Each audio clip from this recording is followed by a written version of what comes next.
What's up, Lazy Dog fam? Hope everybody out there is having a wonderful day. We survived the cold spell. It got really cold last night, but haven't noticed any damage in the garden. We had some ice on top of the tarps this morning, but it melted pretty quickly. We're going to get up to 60 degrees today. Still a little cool this morning. We're supposed to warm back up this week some, which means I can start getting some stuff planted. So today I want to get another round of English peas planted for the spring, and then also we've got this mustard here behind us. We need to go ahead and take care of that and get it incorporated. But before we do that, I want to tell you guys a little story. So on the last video I told you that we were planning on having a little roadside vegetable stand for Abram, and we did that yesterday. I was going to try to get some footage of it. It was just nasty cold and windy, and I knew the camera wouldn't cooperate, so unfortunately I didn't get any footage of it.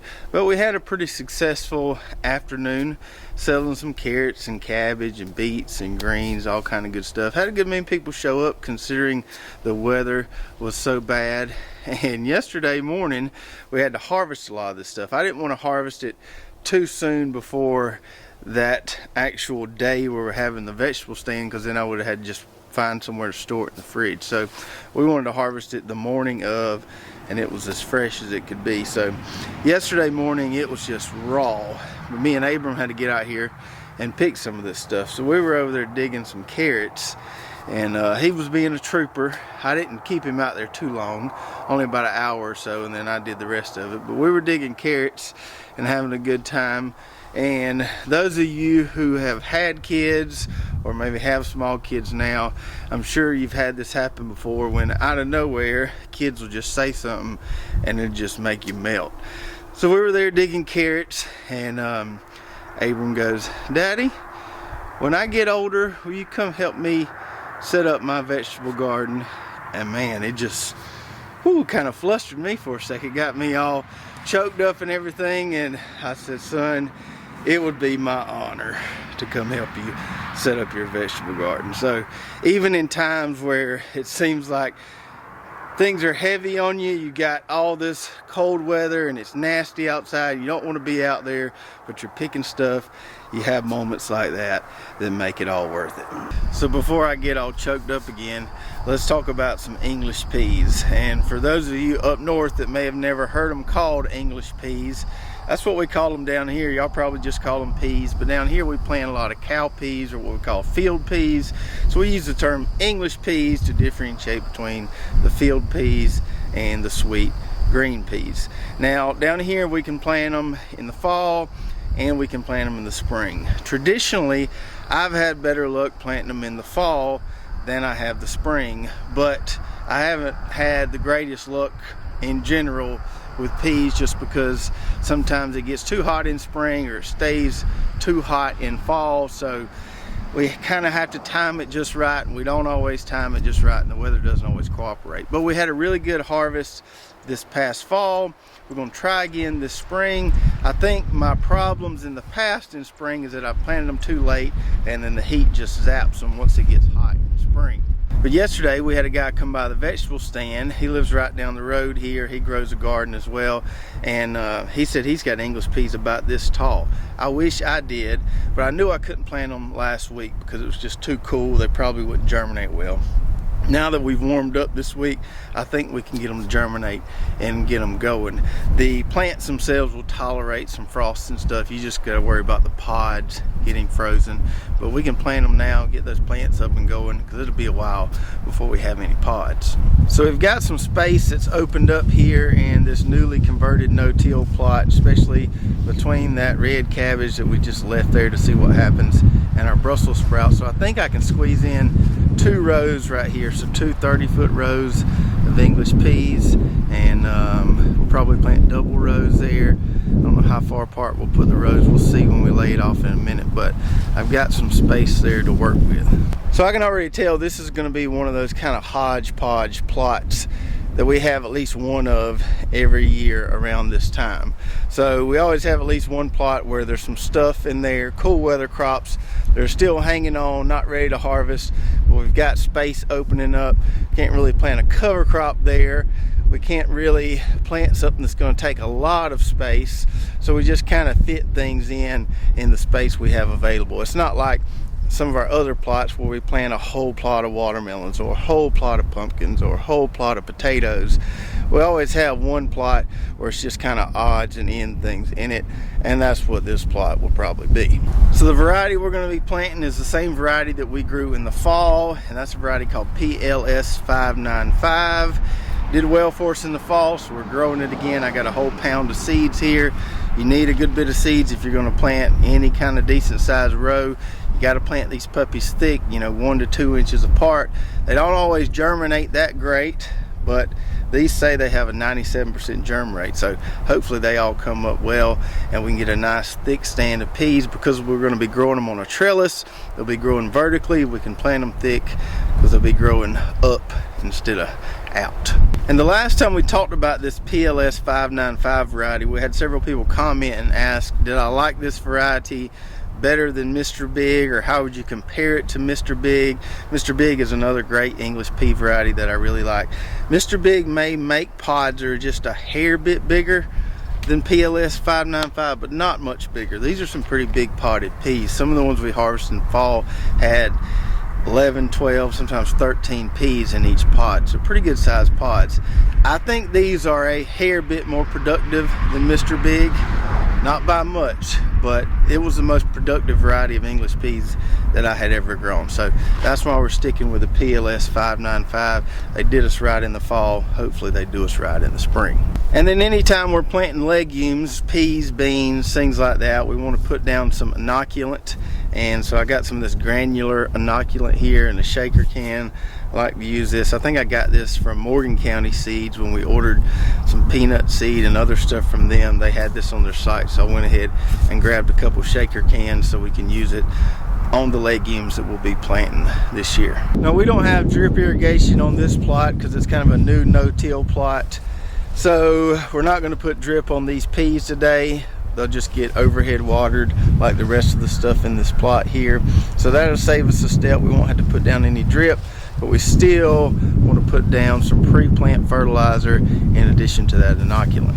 So instead of our FAD system that we normally use, we're subtracting the D here, so we'll just call this the FA system. So we're going to create 2 planting furrows for 2 rows. In those furrows, we'll put some Nature Safe 855, we'll put some of that inoculant, then we'll take the wheel hoe, seal up that furrow, or zip it up, and we should have 2 nice little mini furrows there to plant our double rows of English peas.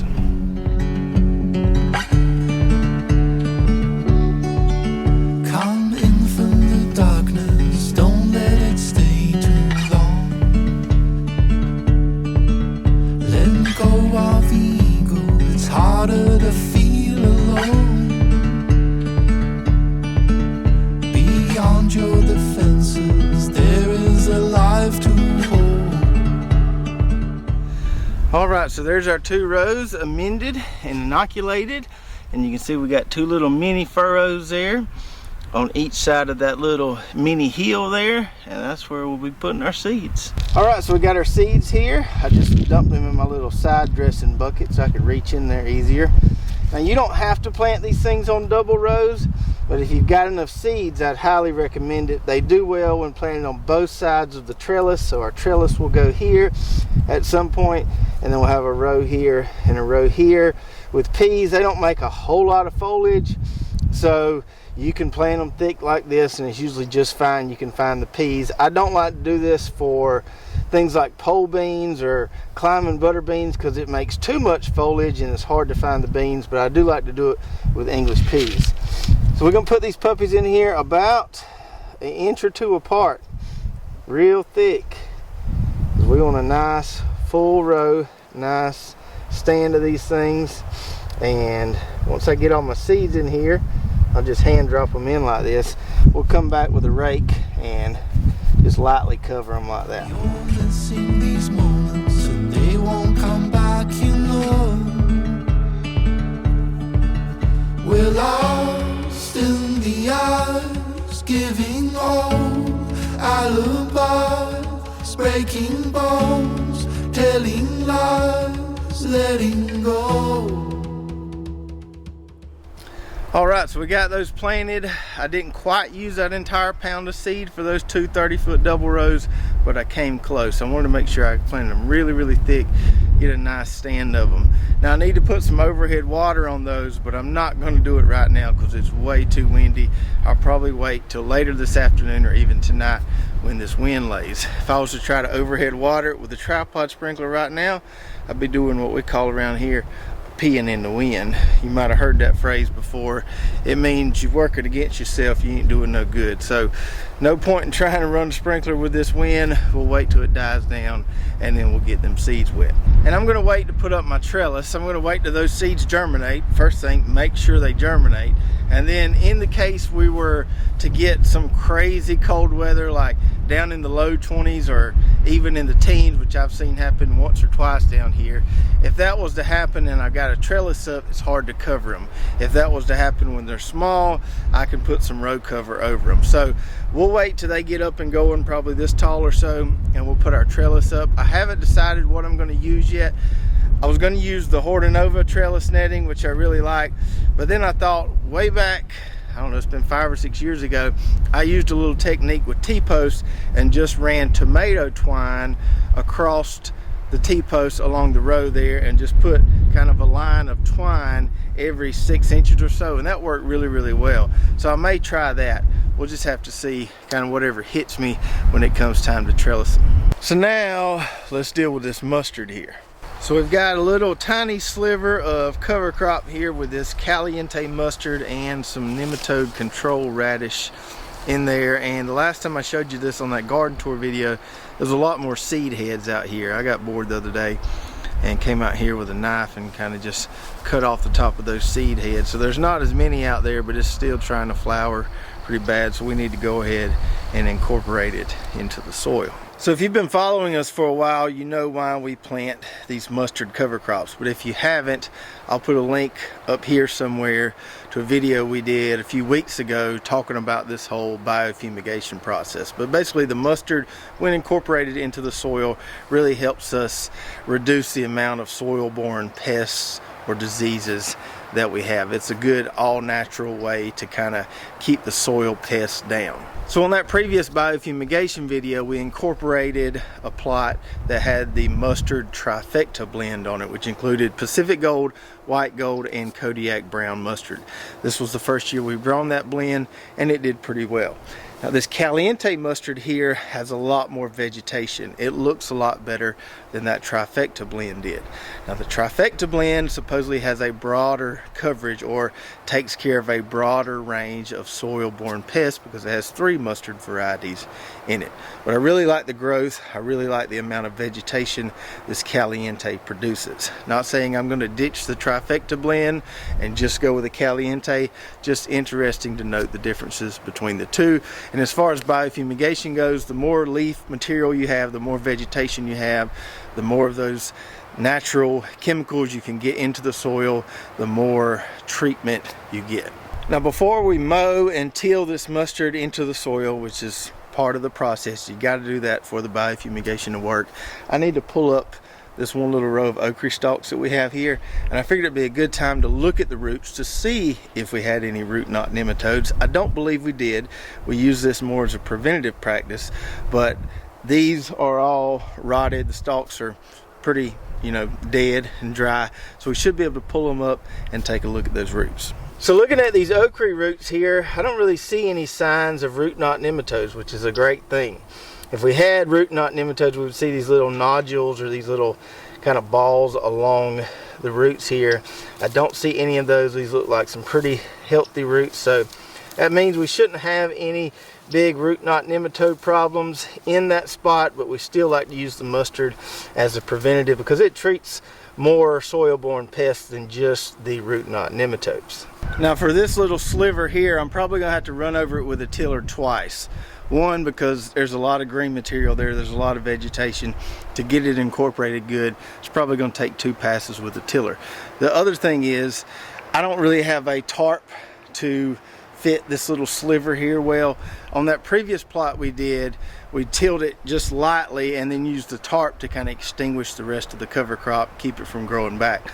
Here I don't have that option, so I'm going to need to till it twice to make sure I kill it all and get it incorporated well. So here we go. We're lost in the odds, giving all alibis, breaking bones, telling lies, letting go, letting go.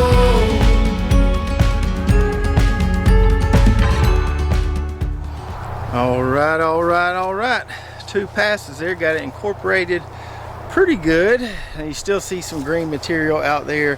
When I till, I always till on the shallowest or most shallow setting that my tiller has, so that's why it's not like a complete soil turnover or anything. We'll give this time to break down, do its thing with the biofumigation, see how much of it dies off. We may have to cultivate it one more time right before planting, but that should be pretty good there. So if you saw that other biofumigation video, we talked about on that video how we always like to do these mustard cover crops where our potatoes are going to go in the spring or in February here in a couple weeks. And in talking to Jim at Wood Prairie Farm, a lot of potato farmers do that. The mustard cover crop prior to potatoes really works well for a lot of people. We've been doing it several years. It's worked well for us. Now we're not going to be putting potatoes here because we're putting potatoes in the other plot that we've already incorporated. So what are we going to put here? So this year, I think I'm going to plant my indeterminate tomatoes and my determinate tomatoes in a different plot. In the past, I have planted them in the same plot. This year, I may try something different. I may try a different trellising technique for those indeterminate tomatoes with a hanging string. We'll see if I actually pull the trigger on that or not. But I'm going to plant my indeterminate tomatoes here, I think. And so having that biofumigation really helps with plants like tomatoes, which tend to get a lot of soil-borne diseases. So we want to take advantage of that biofumigation here and follow it up with something that it could really benefit. Now we won't be planting tomatoes for at least another month and a half. So we won't need this plot very soon, but we want to give time for that biofumigation to happen, time for everything to break down. If you try to plant seed in there right after incorporating, it can inhibit seed germination, so we want to give it plenty of time to do its thing.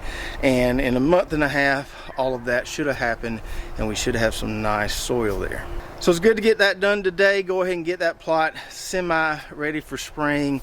Go ahead and get those English peas planted. Hopefully we timed it right this spring. I think this may be the earliest I've ever planted them in the beginning of the year, so hopefully that works. We'll just have to see if the spring weather cooperates. If any of you guys out there are planting any spring English peas, let me know in the comments below when you're going to plant, what variety you're going to plant. Maybe you've already planted them. And if you're watching this on YouTube, don't forget to go check out our affiliate partners that are listed in the description below with a lot of good coupon codes for you. Don't forget to go check out our website, lazydogfarm.com, where we've got recipes, our garden blog, and some cool Lazy Dog Farm merch. If you did enjoy this video, make sure to subscribe, hit that notification button, like, and share, and we'll see you next time right here at Lazy Dog Farm. Oh, farewell,